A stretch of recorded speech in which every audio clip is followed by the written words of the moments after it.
CITU జిల్లా అధ్యక్షులు Venkatarama Reddy, CITU జిల్లా కార్యదర్శి బాలరాం మాట్లాడారు.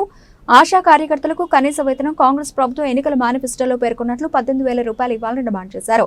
ఈ రోజు చెలవుకోటి కమిషనరేట్ ధర్నాకు వెళుతున్న ఆశా కార్యకర్తలను నారాయణపేట జిల్లా వ్యాప్తంగా ఎక్కడికక్కడ అరెస్టు చేసి పోలీస్ స్టేషన్లో ఉంచడం దారుణమని సిఐటియు జిల్లా అధ్యక్షుడు వెంకటరామరెడ్డి, జిల్లా కార్యదర్శి బలరాం విమర్శించారు. 24 గంటల పాటు ఆశా కార్యకర్తలు ప్రజలకు వైద్య సేవలు అందిస్తూ అనేక ఒత్తిళ్లకు పని భారానికి గురవుతున్నారని, కనీస వేతనం అందక పెరుగుతున్న ధరలకు అనుగుణంగా కనీస వేతనం పెరగడం లేదన్నారు. కనీస అవసరాలను తీర్చుకోలేని పరిస్థితిలో ఉన్నారని ఆవేదన వ్యక్తం చేశారు.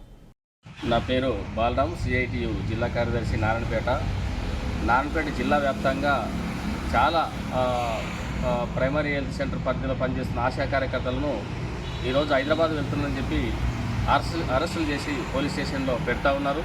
అట్లా ఇప్పటికే ఆ కోస్గి, అప్పంపల్లి, మాగనూరు, నారాయణపేట ఈ పోలీస్ స్టేషన్లో చాలామంది ఆశాలను అరెస్ట్ చేయడం అనేది జరిగింది, కనిపిస్తూ ఉంది.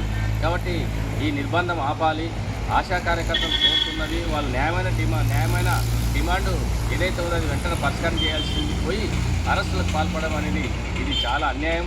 ముఖ్యంగా ఆశాలు 24 గంటల పాటు పనిచేస్తూ ఉన్నారు, అనేక పని ఒత్తిళ్లకు గురవుతూ ఉన్నారు. మరి వారికి కనీస వేతనము 26,000 రూపాయలు ఇవ్వాలి.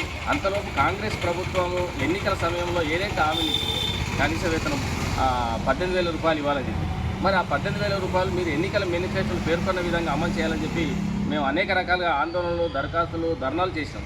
అయినా ప్రభుత్వం పట్టించుకోవట్లేదు. కాబట్టి మీరు ఇచ్చిన హామీ మేరకే కనీస వేతనం ఇవ్వాలని చెప్పి ఆశాలు కోరుతా ఉన్నాం. అదేవిధంగా ఆశాలకు పని భద్రత కల్పించాలి, ప్రమాద బీమా సౌకర్యం కల్పించాలి. ఇట్లా ఆశాల యొక్క సమస్యలు పరిష్కారం కావాలని చెప్పి ప్రజాస్వామ్యబద్ధంగానే చలో హైదరాబాద్ కోటి కమిషనరేట్కి వెళ్తున్న ఆశాలను అక్రమంగా అరెస్ట్ చేయడం అనేది ఇది చాలా అన్యాయం. కాబట్టి ఈ విధానాన్ని ప్రభుత్వం వెంటనే వెనక్కి తీసుకోవాలి.